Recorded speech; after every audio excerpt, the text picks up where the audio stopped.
দর্শক, নারায়ণগঞ্জে শেখ হাসিনা ও শামীম ওসমানের বিরুদ্ধে হত্যা মামলা দায়ের করা হয়েছে। এ বিষয়ে আরও খবর জানতে সরাসরি যোগ দিচ্ছেন সহকর্মী হাবিবুর রহমান।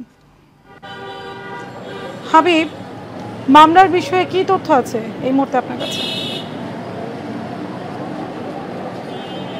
ইকো, গতকালকে রাতে সদর থানার সূত্রে আমরা যেটা জানতে পেরেছি যে আসলে যে নারায়ণগঞ্জের বৈষম্য বিরোধী ছাত্র আন্দোলনের সময় আবুল হাসান নামে এক ব্যক্তি নিহত হয় এবং সেই নিহতর পরিপ্রেক্ষিতে তার বড় ভাই বাদী আবুল বাশার নারায়ণগঞ্জ সদর থানায় একটি মামলা দায়ের করে 48 জনকে আসামি করে এবং অজ্ঞাতনামা আরও 200 জন থাকে। এর মধ্যে রয়েছেন সাবেক প্রধানমন্ত্রী শেখ হাসিনা, রয়েছেন নারায়ণগঞ্জ 5 জন সাবেক মন্ত্রী, ওবায়দুল কাদের তথ্যমন্ত্রী রয়েছেন এবং রয়েছেন জোনায়েদ আহমেদ পলক সহ আরও অনেকে। পাশাপাশি রয়েছেন নারায়ণগঞ্জের সাবেক সাংসদ শামীম ওসমান, রয়েছেন AKM সেলিম ওসমান এবং তাদের পুত্র অয়ন ওসমান সহ এবং নারায়ণগঞ্জের বেশ কিছু রাজনৈতিক ব্যক্তিবর্গ।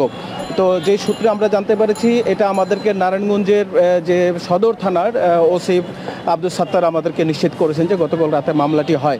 তো এখন পর্যন্ত আমরা যেটা শেষ পর্যন্ত আমরা জানতে পেরেছি যে আসলে এই মামলায় অজ্ঞাত আসামি আরও রয়েছে 200 জন, যাদেরকে পরবর্তীতে পুলিশ তদন্ত সাপেক্ষে এজাহারভুক্ত করবেন বলে আমাদেরকে জানিয়েছেন।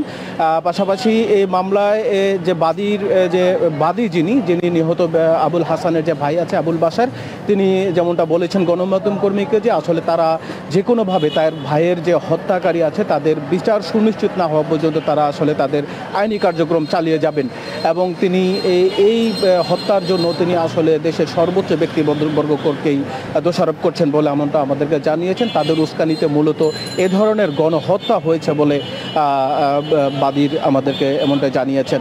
তো পুলিশি পক্ষ থেকে যেটা আমরা জানতে পেরেছি যে আসলে মামলা মাত্র এজাহারভুক্ত হয়েছে, যথাসময় এটা তদন্ত হবে, তার পরবর্তীতে তারা পরবর্তী ব্যবস্থা গ্রহণ করবে এগুলো আমাদেরকে জানিয়েছেন। তো এই ছিল নারায়ণগঞ্জ থেকে আমার কাছে মামলার সর্বশেষ।